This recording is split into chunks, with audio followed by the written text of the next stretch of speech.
Hey guys, welcome to A Little Help for Our Friends, the podcast for people with loved ones struggling with mental health. Hey, little helpers.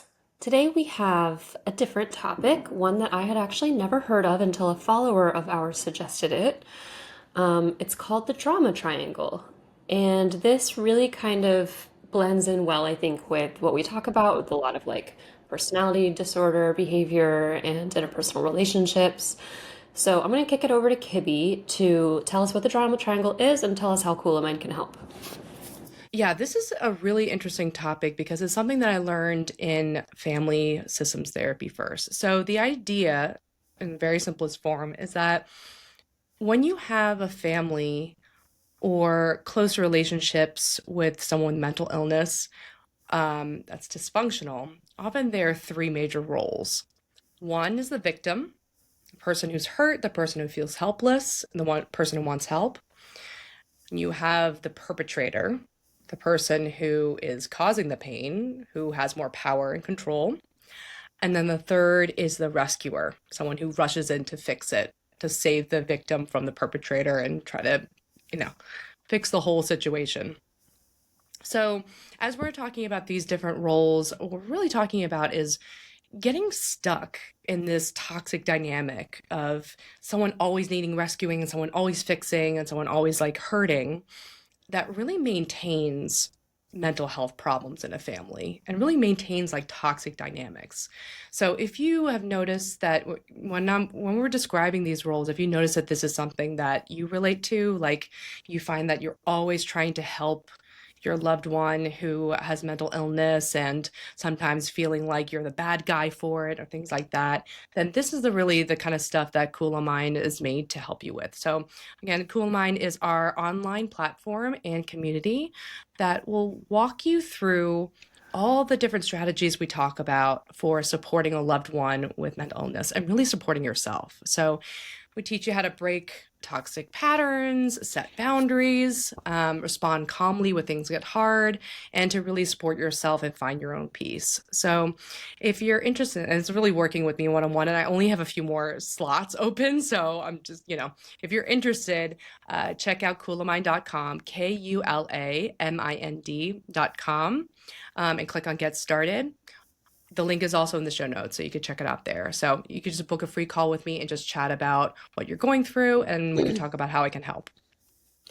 I think what's important about the drama triangle to understand is that these roles can shift. So you may go from being the rescuer, where, you're always kind of trying to solve the other person's problems, you're always trying to change their behavior or like figure it out. But then if that person doesn't accept your help or doesn't like take your advice basically, then you might switch into the persecutor role where it's like, well, screw you then, like clearly all this is on you, these are all your problems, I tried to help, I can't help. And the victim can also kind of go from like, I think the difference between the victim and the persecutor is like the persecutor tends to blame other people for all of their problems. Um, and they're very harsh and kind of critical. And the victim is likely to blame themselves more, Mhm. and basically say, I'm worthless, I can't do anything right, etc. But what can happen sometimes is that, like, the victim can kind of elicit help from a rescuer, but when that rescuer gets fed up or when they're still not better, then they can turn into the persecutor where they're like, nobody wants to help me, nobody cares, everyone else is terrible, yada, yada, yada. So these Mhm. roles are dynamic. Yeah, I find that's the most interesting part. I love how it's weird because when our listener introduced this topic to us, um, she gave us an article, which I'll link in the show notes too, that talks about how the roots of this drama triangle, it's called Karpman drama triangle, is from analyzing fairy tales. Hmm. And I was like, wait, what? Like, and then reading about it, it's like, oh yeah, drama starts. It's like the stories in fairy tales, like the drama starts with um having these three roles, right? It's like someone needs help. and then another person is causing the problem, and then there's someone who's rescuing, right? If you think about like Sleeping Beauty Hmm. or Cinderella, like there's always like some kind of dynamic where there's someone that's helpless, and wants something, and then there's forces that are helping them towards it and getting in the way, right? Like there's the villain, and then the protagonist, and then the hero, right? There's all these Hmm. different kinds of roles. And this idea of the drama triangle was proposed by Dr. Stephen Karpman in 1968. He was a psychiatrist, and this is something from transactional analysis, which I'm not familiar with, but it's really trying to understand the patterns of unhealthy relationships. And in family systems therapy, they also talk about triangulation, right? Having like three. And the common one that is seen is like the two parents and then the third kid, or Hmm. like two siblings and a parent, where the common dynamic is tell your father that I'm not talking to him and I want him to help me out. Well, tell your mother that I'm sick of this, right? Like putting Hmm. kids in the middle or putting someone in the middle. And it could be really subtle. Like it's not always so clear. It's not as dramatic as like a Sleeping Beauty situation. um, but it sometimes there there are these roles, like there's someone who's the mediator in the family, right? There's someone who's the problem child, and then there's the other one who's like the narcissistic oppressive parent who's causing all the issues, right? So there's always like these subtle roles that people fall into when these dysfunctional dynamics, and they do shift. I think that's the coolest part. It's not like you're just the victim all the time, which I think that some people do like fall into those roles more often, but you can change. You could flip to the different roles. I think that was so interesting. I okay. I'm not super familiar with this topic. I'm learning about it today, and therefore maybe some of my confusion is because I don't know enough. But part of this feels obvious, like, and I can't figure out how you're supposed to get out of it. Like, it's obvious to me that Hmm. some people are going to want to help people some of the time, Yeah. and it's obvious to me that some people are going to feel victimized some of the time. And it's obvious to me that some people are going to be critical and fed up some of the time. And it's like, are those roles really? Or is there a problem to that? Like, is there any way out of it? Or are we just sort of describing like, I don't know, what it's like to be a person? I don't know. There's something that I'm missing here. Yeah. Yeah. Because these are such obvious roles in any problem. Like Right. someone gets hurt, someone does the hurting, and then there's someone who fixes it. Right. Um, I think this is something that's brought up in systems therapy, family systems therapy, and I'm just learning about this too. But I really love it's so applicable to all the things that we talk about. Where the idea is that isn't we're not looking at one person as the problem, or one Hmm. person has an illness, but the illness is in the system. And in a system of a family, it's almost kind of like there's this structure, there's this dynamic that it has to maintain itself, and all of these people are play a role in it, right? They're kind of like a cog in the machine. Hmm. And sometimes people are so like what's the most important about that for the family is that they want to maintain stability, right? And they almost choose it over making a change, even if it's good, because stability keeps the family alive and keeps it together. So the so of course, yeah, there's like everyone gets hurt about it, but this is the drama triangle is in a situation where there's always drama and conflict happening that doesn't get resolved, right? Hmm. It's like a self-sustaining system that is constantly like doing its thing. And when it gets dysfunctional is that when people like switch around, and people tend to switch these roles because this is not working. This is not ultimately satisfying your need, right? It's, for example, like, as you said, if the rescuer really wants to rescue and help and fix a person who's sick or who's the one who's helpless, then they get exhausted and they feel hurt and they feel tired. So that because of that, they flip into the victim. Like, how many times have I been in the situation like this is like almost like caregiver burnout, right? Where you're like helping, helping, helping, helping, helping, And then you're like, this is not working. That person is still staying stuck. I'm still staying stuck. Fine, I'm done. That's more the persecutor. And well, no, you're trying to help them, Yeah, you're trying to help right? them, but then you get burnt out and you say, fine, I'm done. Like, this is unfixable. But the victim Right, would say, right. like, there's something wrong with me. Right. Well, it depends on what happens, right? And Right. Yeah. how that person, if I'm like, let's say the fixer, rescuer, I'm trying to fix, and then I get so tired of it and it isn't working. Hmm.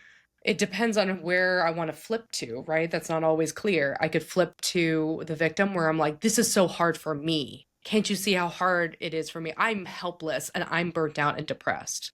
Hmm. Or you become the perpetrator where you're like, no, you got to do this now. I'm just taking you to, I'm going to, fine. And then you get aggressive, right? So it depends, and then cause more hurt yourself. Or So, just be like, okay, you're unhelpable. Like there's you don't want to be helped, fine. Like that's a problem that you have in your personality. Like I just did this with my friend, right? Like I flipped from the rescuer to the persecutor, which mhm, I have no interest in actually persecuting her, but just in my own mind, I'm like highly critical of her because I mhm, got burnt out on helping. But I'm not sitting here thinking like I'm incapable of helping people. But I mean I understand that other people could. They'd be like, oh, something's wrong with me if I can't fix this.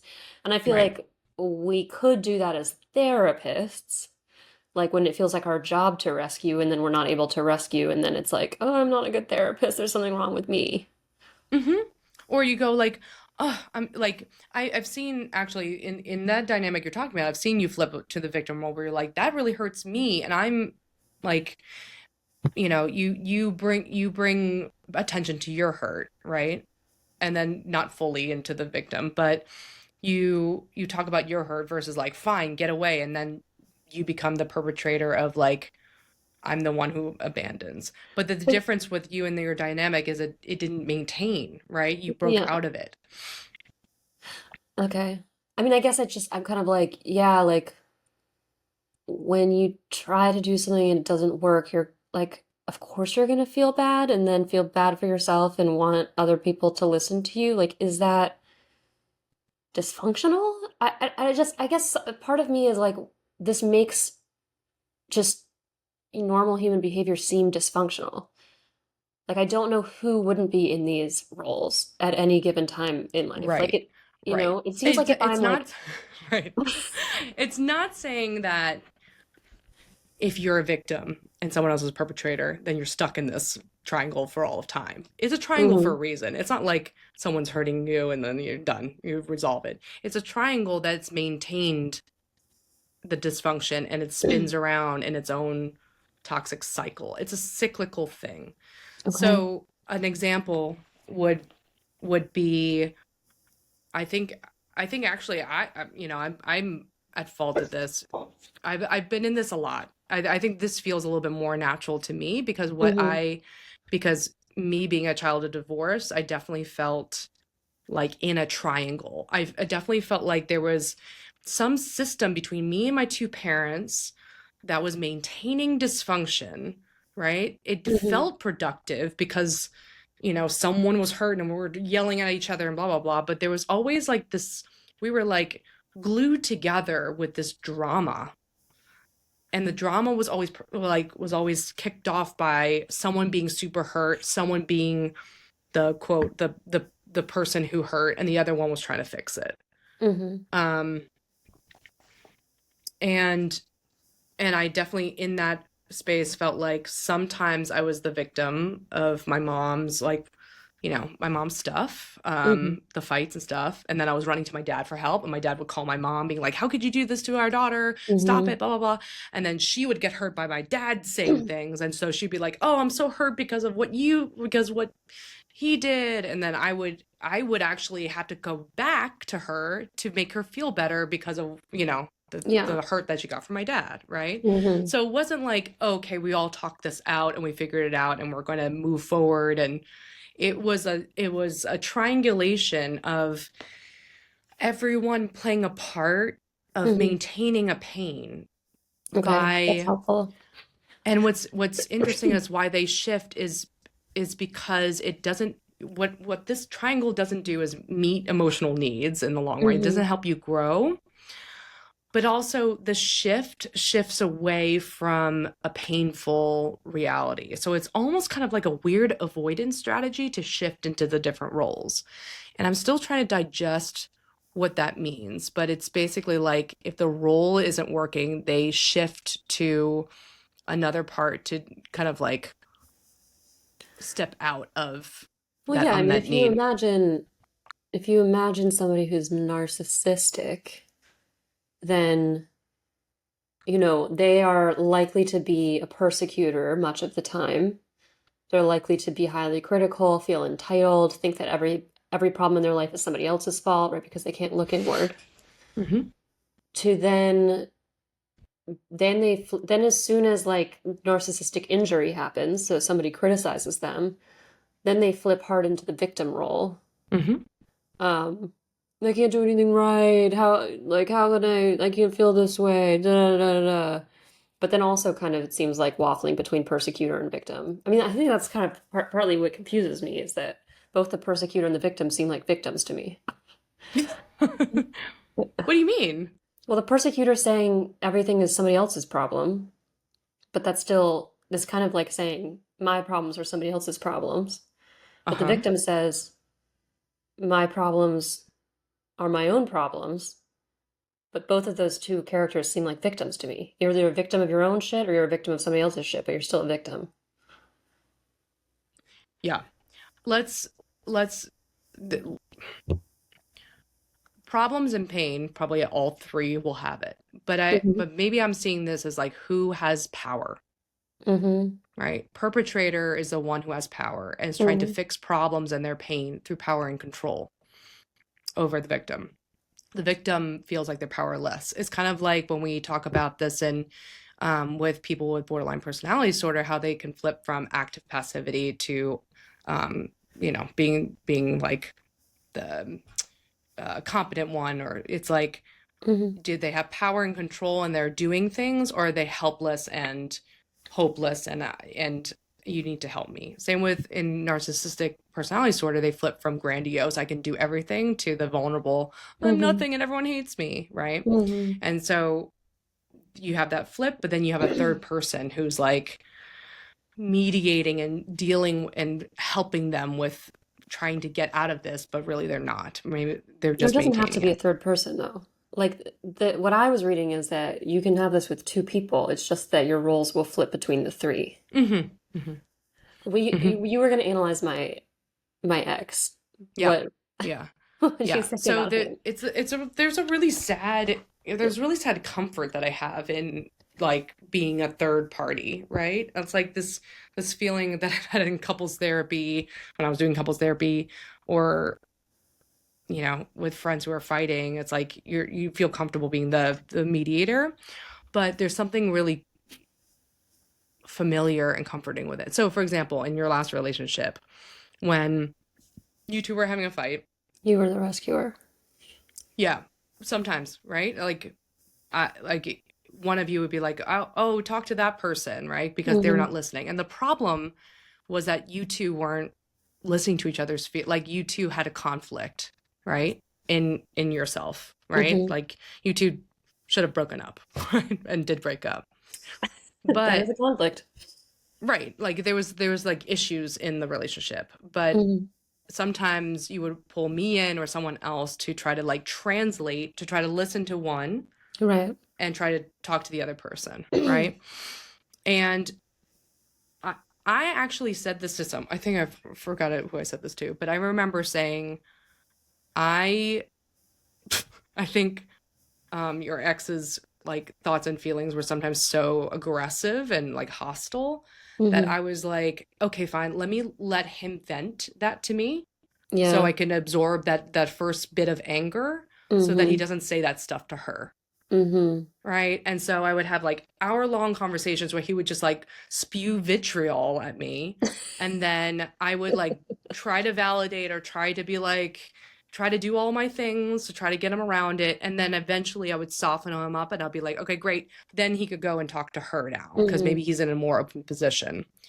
Um, and I guess that works sometimes. I don't know. But like, it worked enough, but it was dysfunctional because what I was trying to do is absorb the badness Right. so that, but then like that doesn't really work in the long term. That doesn't actually fix what's going on between you. It's a band-aid, right? Right. Well, it hurts you in the long run, and it also prevents me from getting the full scale of the information that would have allowed me to leave him, theoretically.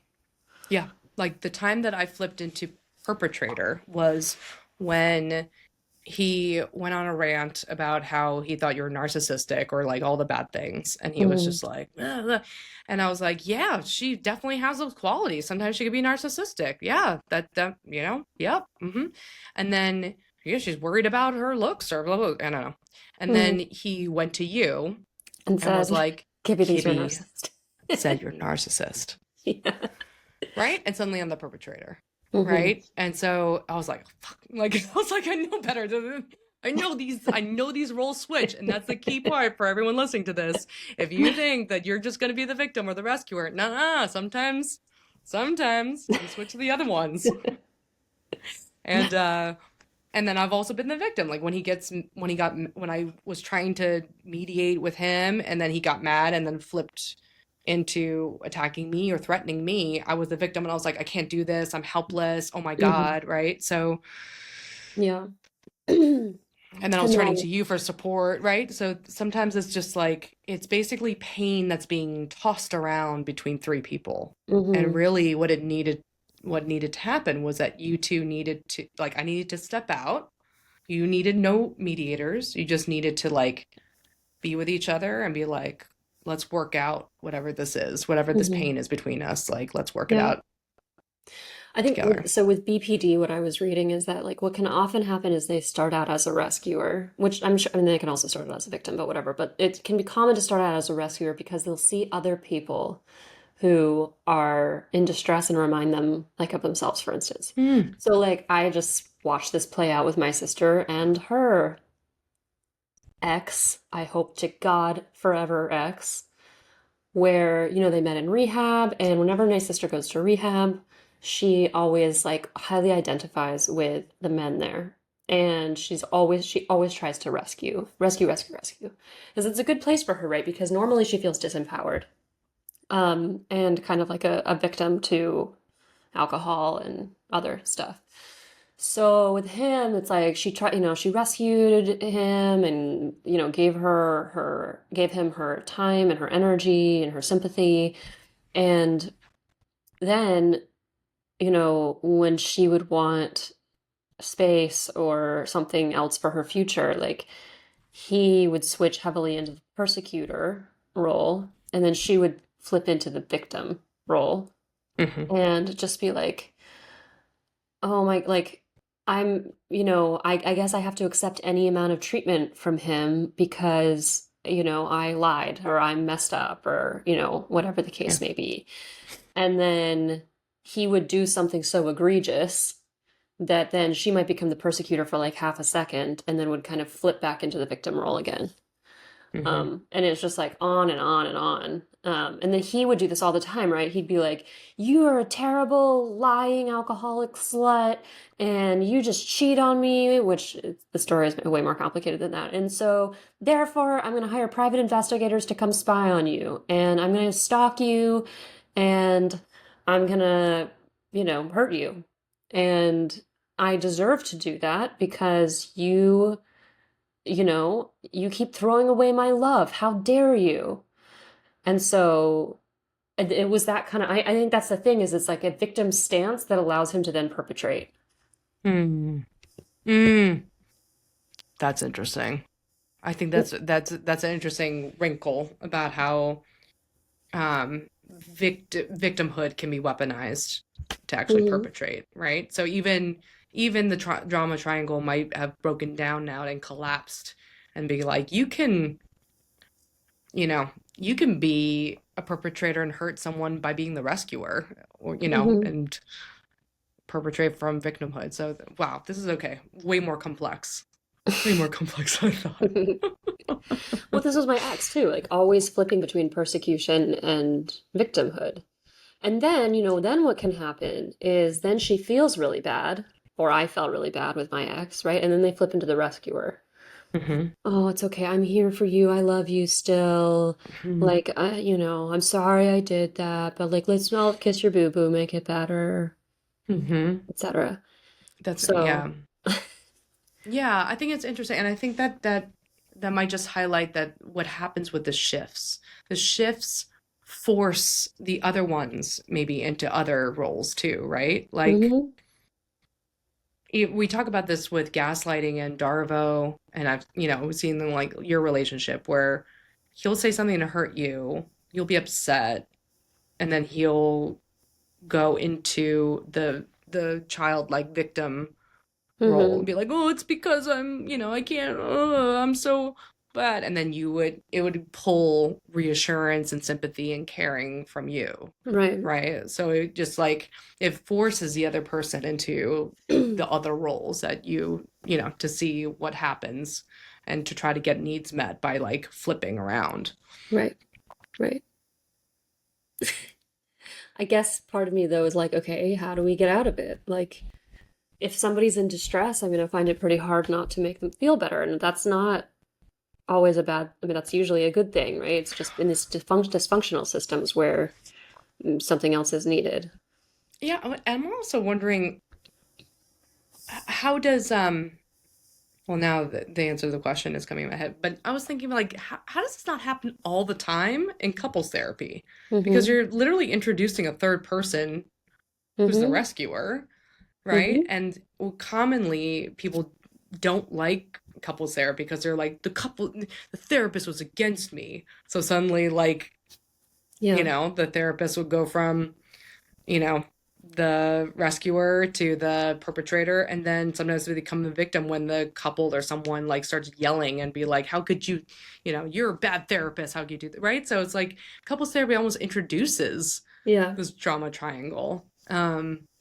But the, I mean, I think the similarly with what we've been always talking about, which is getting stuck, is hmm basically like how do we get unstuck? And I think that for the drama triangle, family therapists will say, okay, this is a system that's maintaining itself and it's a dysfunctional system. All families have a system and a structure that maintains itself. Okay. So it's not like three people are always going to be dysfunctional, but hmm when there's drama and conflict and pain being passed around without it being resolved, it's almost like hmm they're bonding over the misery, right? And how do we relate to that misery?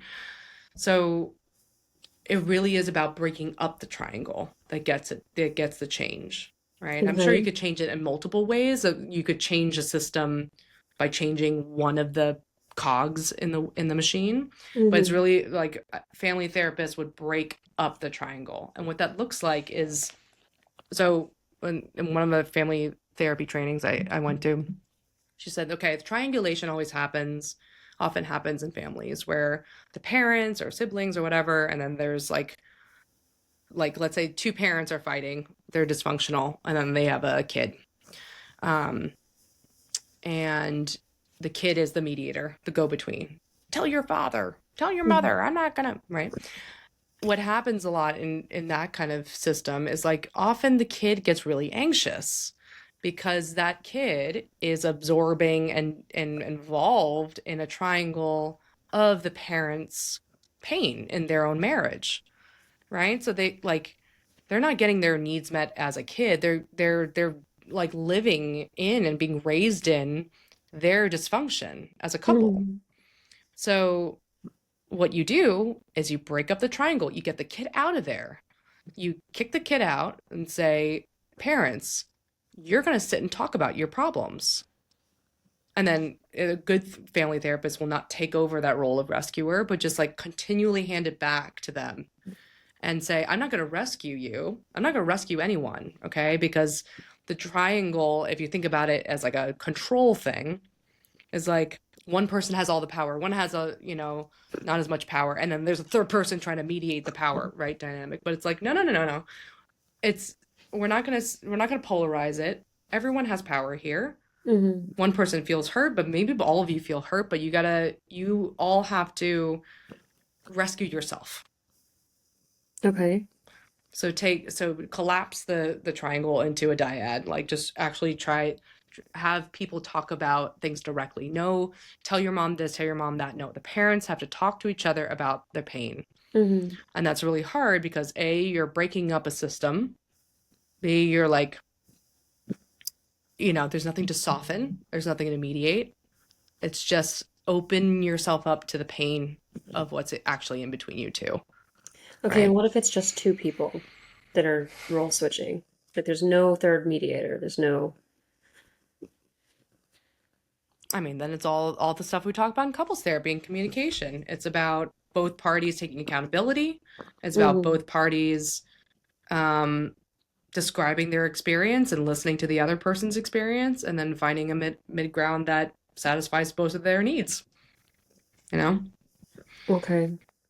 Do you feel like you've got to be mostly a rescuer in life, right? You feel? I identify as a rescuer, but I often probably I identify as a you know what? Actually, now that I think about it, growing up, I felt like the perpetrator. Hmm. And sometimes, and there's other words for it. There's other, like scapegoat, I think. Hmm. Yeah, Was we that talked about victim? that. Yeah.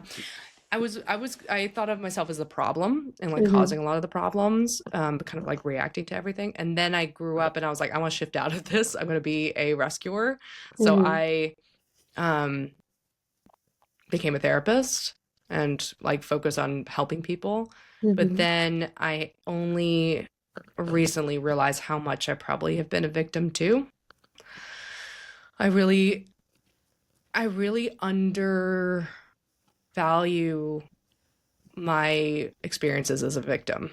And I think like we've talked about this where ever since like healing from cancer, I was like, oh my God, like the amount of abuse that I had, like Hmm. I always thought about like, oh, I'm the problem. I was a problem. I did like Hmm. life was chaotic, and I recognized that like my parents' pain and mental illness and addiction like definitely affected me, but I didn't really see myself as a victim Yeah.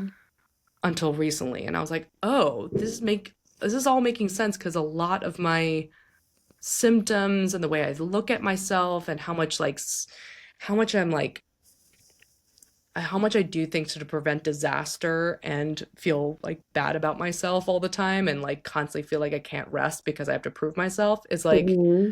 from times where I've been a victim. Yeah. Yeah. So yeah, so I think I've only recently realized how much I should It have seems like probably that taken the victim slowed down your persecutor side.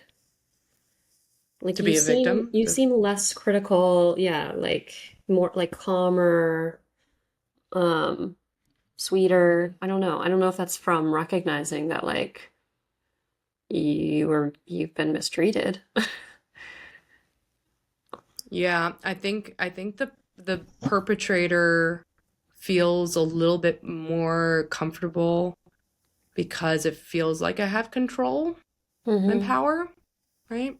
Like with my ex, it was so confusing because I strongly identified as a victim and rescuer. And right, like he was like, oh, I can't possibly live normal life. I have to just smoke weed in your basement and not really engage. And Also, I he would was the be like, victim. Yeah. yeah, yeah, he was a victim. And I was like, oh, sorry, yeah, he identified as a victim. And I would Hmm. eventually get so like worried and overwhelmed and confused why like he wasn't working or doing it that I would be like, what the fuck is going on? Like why aren't you doing anything? And then he would collapse into like, oh, you're yelling at me. And then I would feel so guilty, right? So Hmm. I was like, oh my God, like and he would say this, like I'm pressuring him, I'm oppressing him, I'm the one with all the power, and I'm like yelling at him for not doing anything and making him feel bad about himself. But at the same time, I felt helpless and Hmm. powerless. Um, Especially because I had to end up like supporting him in so many ways that I didn't agree to, and like agreeing to a lot of like my boundaries were constantly violated all the time. Yeah, I mean, So I feeding was him like, sandwiches with yeah, your Hand feeding him sandwiches was Yeah. my personal favorite anecdote. But like, look how weird it was. I mean, the stories for people who have no idea what we're talking about. Oh my gosh, I hope he's Kimmy not had to listening. hand feed him sandwiches because he would get too hungry to pick up his own hands and He feed was, them to yeah, he was himself. like a 30 something year old doctor who would, I would be like, are you gonna be hungry? Should I get dinner? And he'd be like, no, I'm not hungry. And I'm like, you're gonna be hungry in like an hour. You're like, no, it's fine. And then he would get so hungry that he would just collapse onto Hmm. the couch and be like, "Oh, okay, give me a second. I'll get up and get some food. I can't even." Oh. And so I would bring him food and feed it to him so he could Rescuer get up. role. Uh-huh. Real rescue. I mean, it was real.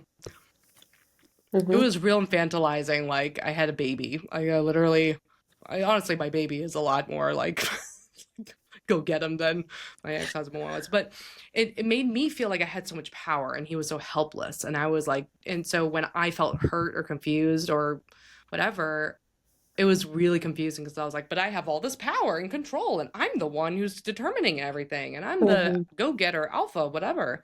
But I didn't feel that way. So it was like really, really confusing.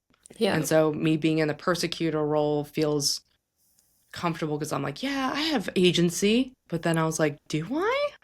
Well, that feels like the more normal role for the parent to be in is the flip between rescuer and persecutor. Not, ideally you spend more time in the rescuer role if it's your child, but like that's discipline, right? It's like, I'm going to discipline you now. It gets pretty weird when parents are victims and then their child has to be parentified. Hmm. But yeah, so you were flipping between rescue and persecutor. Yeah. Yeah. I really didn't want to be the rescuer a lot, but I had to. Yeah.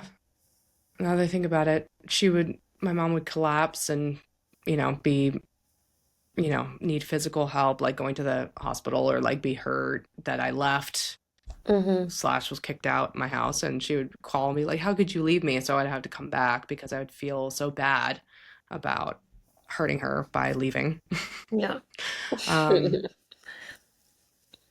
yeah. So these are, it really interesting. Okay. Like piecing this together as we talk about it. It's really a system that is maintained by the idea that there is a imbalance of power, and who seems to wield it to cause the pain, right? Hmm. I mean, if even in the origin stories of the fairy tales, like Sleeping Beauty and Cinderella, my goodness, like what an obvious difference in power that's set up from the beginning, right? Like Cinderella was I don't know, like a princess or aristocrat or whatever she was, and then the evil stepmother takes over and takes away literally all her power to make her, you Yeah. know, like a maid. So if it was just like two equal women battling it out and some magic mirror doing all, and the fairy godmother coming in to rescue no one, like it's not this it's not the same as like, oh, there's someone has all the power and we got to rescue the one with no power because that's not fair, we got to fight for justice, right? There's almost like this third force has to come in to make it right. Yeah. I mean, I guess it's important to note like the victim role is somebody who is sort of like feels chronically helpless, incapable of change, powerless, ashamed often, but they're not actually a victim of circumstance. So I don't think that you would, so like Cinderella was a victim of circumstance. So that's why we like her and don't see her as like the victim role in this, even though yes, that's the fairy tale kind of role that he's noticing. Um, but it's like it's a stance that one takes. Um, I they're interesting I mean that's just what this article is saying. that there actually isn't a real power differential. I mean, I can imagine that when you deal with families, there is a power difference, right? Like there's often like the Yeah. father or someone else who's stronger, right? Who has more financial means or physical strength. And then the other one who's more like helpless and scared. And then the kid who's trying to save his mom from the abuse, right? So that's an example of like real power differential. But then, Yeah. I don't, I guess maybe the point, I mean, this says this is not an actual victim of circumstance, but someone who acts or feels like one, denying their ability to take responsibility or make decisions. mm, I'm guessing they're making that distinction because if you are in a dysfunctional situation because you are quite literally the victim, like you are being beaten on, you yourself are not maintaining the dysfunction. mhm, Like you don't have a choice. That's not, that has nothing to do with your personality necessarily. Now, I mean, obviously, like one hopes that you would leave, but what maintains the dysfunction is your taking of that stance, mm, sort of voluntarily mm. or I mean, subconsciously, but Maybe that's why the roles can shift because people actually yeah. you could trade the power a little bit more easily versus situations that are very clear cut, like this is a boss and this is an employee and one is harassed and there's like an HR that comes in and has like rescues, and Yeah. this is very clear cut, like this is I mean, resolved because this is a problem. yeah, like if you come across a man beating up a woman in the streets and then you rescue that woman, you're not going to say that two of those people were maintaining a dysfunctional relationship. Like one was an actual victim, one was an actual rescuer that needed to happen and be removed. But if somebody is taking up that, like my ex was always taking the stance of the victim. Hmm. The victim to his girlfriend's whorish past. How could she do this to me before we met? How Just could so I? also people know, like if you haven't heard this before, he would like get angry with her and ruminate over just the idea that she had exes or had Hmm. hooked up or dated people in the past. It Yeah. was as bananas as we're talking about. So Hey, he's not a victim of circumstance, right? But he's taking up that stance, so then I had to comfort him and become the rescuer. yeah. And then I would Yeah. get sick of that and then be like, fuck you. And now I'm the Mm-hmm. persecutor. Mm-hmm. Mm-hmm. Yeah. Instead of saying, you know what, I'm not going to participate. I'm not going to rescue you from these feelings of victimhood Yeah. because I had sex before you. Yeah. I wonder if it's not as cleanly in the triangle like three people. I think that just seems to be maybe more common or anecdotal. Um, and this is all what we're talking about is all different roles involving maintaining a toxic dynamic, which is Hmm. like almost like maintaining pain, Hmm. right? It's of course every situation. I mean, this is why the drama triangle was talk about like drama starts with these three, but like at the end of the fairy tale, everything's fine, right? Like it gets Yeah. resolved, like, Cinderella becomes a princess, whatever. But when we're talking about in family systems therapy or like the drama triangle, it's like it is ongoing. It's a system of avoiding resolving pain and keeping it alive Hmm. with three people involved and playing a role in that. And when Right. one person is done with that role, they switch to the other ones. But the roles are the things that are stable. Hmm. Wait, no, but the roles shift. The But you're roles are saying they stable, but the shift, but the people fact that in the they're in the roles are roles. different. Hmm. Yeah. Okay. Yeah, Yeah. yeah. What role are you most comfortable in? What do you think? Rescuer, I guess. I mean, I don't think I sometimes criticize people behind their backs, Hmm. but I feel like that's kind of normal. I mean, it's usually like when I get fed up, like when I perceive them as being victim or perpetrator, then I'll be like, "Rah, they're perpetuating their own problems." But I don't know. I mean, I have an allergy to being a victim, but certainly, Yeah, I mean, I feel like I am the victim when it comes to more instrumental stuff. Like, um, I have the opposite of apparent competence when I need to yeah. set up a tent or analyze data. And then I'm the damsel in Yeah. distress. Help You me. are You were, yeah, you were, you play victim a lot. Like you're like, oh my God, I can't do this analysis. And then I sit next to you and you're like, okay, I do this and this and then I'm like, you knew how to do it. Like you just didn't think so, or you didn't want to do it. You want to make someone else do it. I'm so helpless. I had a friend who I couldn't believe, like I never did this before, and I was like, wow, the balls, the female labia to do this. Like she said that she was a little girl and she would have suitcases, and when she was traveling she would stand on the bottom or the top of this staircase and just look at the staircase with like a confused and scared look and do that until someone would carry her stuff down. She was like, that was just the way I did it. I would just stand there and I just kind of like look worried at the stairs until someone like, carried her suitcases. That's what you do with data analysis. Yeah. Yeah. And it's because data analysis makes me panic. Yeah, I'm publicly outing you. You actually can do more of this stuff. So anyone out there who thinks that Jacqueline's a victim, but however, you are allergic to the victim role because there's a lot about your experience where like you will like contort your mind to justifying things to avoid the victim role. Like if Hmm. someone was like actively mean to you or like in your relationship or otherwise, you would be like, well, that makes sense. I understand why he would do that. I mean, I definitely triggered him in this way, and almost to the point where sometimes you will like pretend that you're like this evil, like Machiavellian, like, well, this, I did this and that. I'm like, no, that's just like your way of thinking that you had way more power and control than you did. So Yeah, I mean, that's why I told everyone I was a switch narcissist for roles. like 5 years. Yeah. But I mean, the most like, I mean, I ended that relationship and like the friendship, and the most prominent emotion I had was guilt. So that's the rescuer's Right. emotion.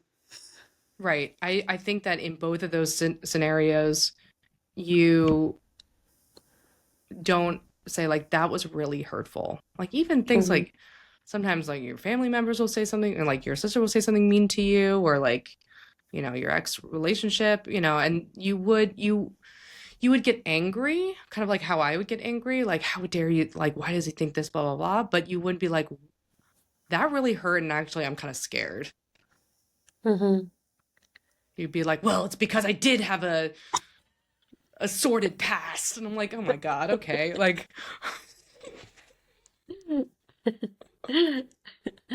Yeah, yeah. I mean, it's good that I've found another rescuer to date so that I don't have to take up that role all the time. well, even beyond that, there's not as obvious dysfunction, at least not that Yeah. so it's not like, you know, everyone could be free to be hurt sometimes and hurt someone else. And it's not something like you and your current partner like kind of toss around the soccer ball of pain. It's Right. like, things seem to happen and resolve and, a, a really interesting example I just thought of a drama triangle is the white. How far are you in the White Lotus in the I third finished it. season? I Okay, finished it. Yeah. the three women, Uh-huh. like three girlfriends. They This is kept why shifting like roles. friends of three are tough because like they shit talk each other when the other one is away, Yeah. right? And then they shift around to who is hurt, who is the one who's the bad one, who like, Hmm. and they all were kind of at fault at that. Like you Yeah. have the girl with short hair who's just like, oh, like Rory? I'm just trying Oh, to, oh, yeah, her. I forgot the names, but oh, I'm just trying to help. But then she was like really causing some like drama, and you could see in that whole season, like they were just cycling through drama. It wasn't like they had a problem. One was a victim, one's a perpetrator, and everyone was like resolved it. It was a passed around pain. And Yeah. at the end, I think they just kind of, I don't want to give it away, but I think they were like this is what binds us, right? Like with they kind of they all kind of like did the right thing, and this is the tip to get rid of the drama triangle. You like communicate openly and actually address the pain. But I Hmm. think that they were a little bit, you could be like, they were like Yeah, that like we are close because we go to talk each other, and this is how our friendship goes. Yeah, but I also Lori subverted her role. You know, she decided to say out loud, like, I feel like a victim sometimes, Hmm. but really I'm lucky to have you, Hmm. and I'm not gonna lead into envy and persecution, right? I'm gonna say, I'm glad you have such a beautiful face. I'm glad you have such a beautiful family. You know, I'm not gonna take up the role that I usually take up Yeah, when I feel victimized. yeah. So that's another, I guess that's another tip is like if you notice yourself, I guess it's all like,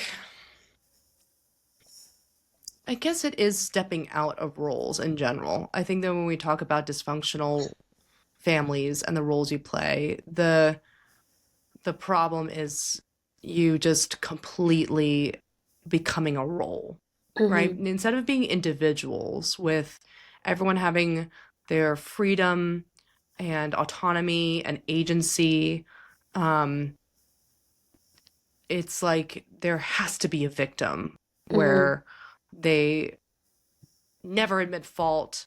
They're the ones who are completely helpless and they're Right. being hurt by other people, right? I feel like that's like the blaming one, but This episode is coming out after this is recorded, but I think taking a we care frame is also helpful. So basically, like understanding that your role may have to change in order to do the best thing for the group, right? That's what Lori did in that moment. She's like, I'm going to I'm going to let myself be hurt and powerless to an mhm, extent, and I'm going to do opposite action. I'm going to lean into love these people, and that's mhm, how we strengthen these relationships, and therefore then strengthen myself. mhm, Um, Another person might have to say, like, I'm going to lean out of the rescuer role because if I keep doing this, I'm going to flip to persecutor.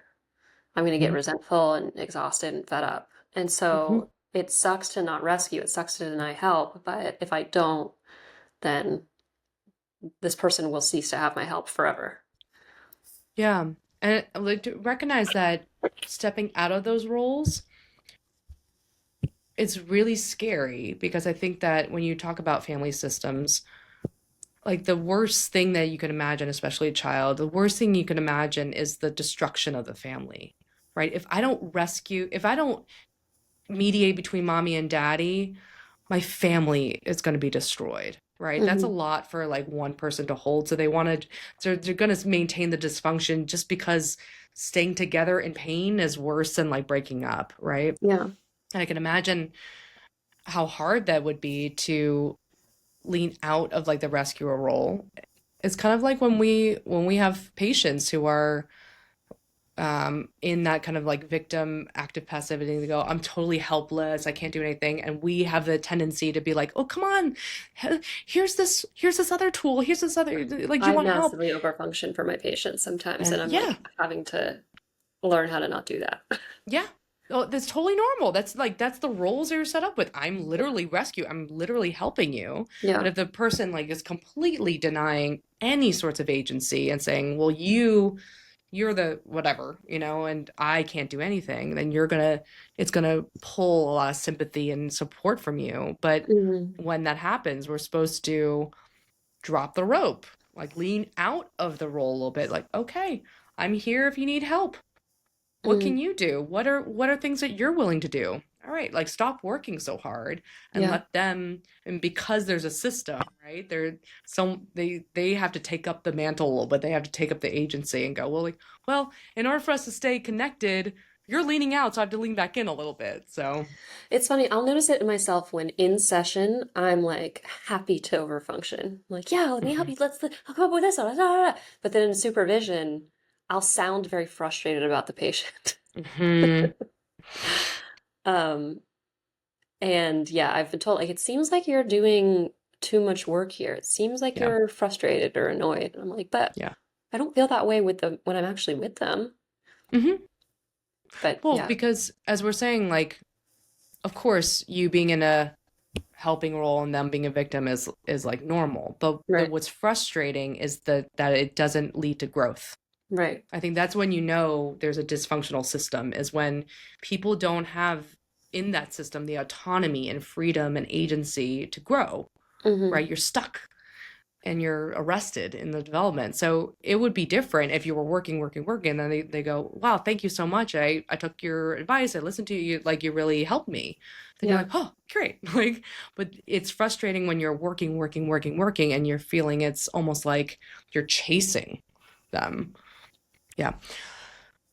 Um, I think that the tips are, as we mentioned, like break the triangle, Mm-hmm. have people talk directly, either as a group, like the three people talk directly and openly about the pain and not avoid uncomfortable scenarios, and don't default to a role to avoid it, right? Like if you're talking about pain, don't be like, oh gosh, I'm the worst. I can't help anything, right? The kind of the collapse and shame and like falling into the victim role is a way to kind of avoid dealing with it. So Mm-hmm. actually just like talking about things directly, openly, try to not avoid discomfort. And then, as we're saying, like to not just fall into a role, but that we might have elements of a lot of different stuff, right? Sometimes we hurt people, sometimes we're hurt, sometimes we want to help, right? You could have all those things and you're not one thing. You're not Yeah. one of those things. Um, and just, I think that the main thing is to like recognize that in your life when you see a drama triangle, like maybe just reflect on like, huh, yeah, actually I have two friends that I'm always in the middle of, or, like I'm always fighting with my boyfriend, and this other friend always comes to step in and tell him off, right? Like, Mm-hmm. notice when you have these triangles in your life, and notice if it's not leading to any change and growth. If it's just passing around that drama, then it's time to either just enjoy it and just enjoy the ride and know that that's something that's binding you guys, or to just lean out of it and just be like, okay, you guys figure it out on your own. You do it. All right. Well, if you all want to lean into the role of rescuer, then we would love to have 5-star ratings on Apple Podcasts and Spotify and lovely little comments to make us feel better about ourselves. But otherwise, we'll see you next week.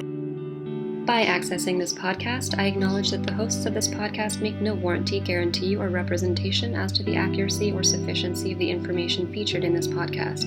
The information, opinions, and recommendations presented in this podcast are for general information only, and any reliance on the information provided in this podcast is done at your own risk. This podcast and any and all content or services available on or through this podcast are provided for general, non-commercial informational purposes only and do not constitute the practice of medical or any other professional judgment, advice, diagnosis, or treatment, and should not be considered or used as a substitute for the independent professional judgment, advice, diagnosis, or treatment of a duly licensed and qualified healthcare provider. In case of a medical emergency, you should immediately call 911. The hosts do not endorse, approve, recommend, or certify any information, product, process, service, or organization presented or mentioned in this podcast, and information from this podcast should not be referenced in any way to imply such approval or endorsement.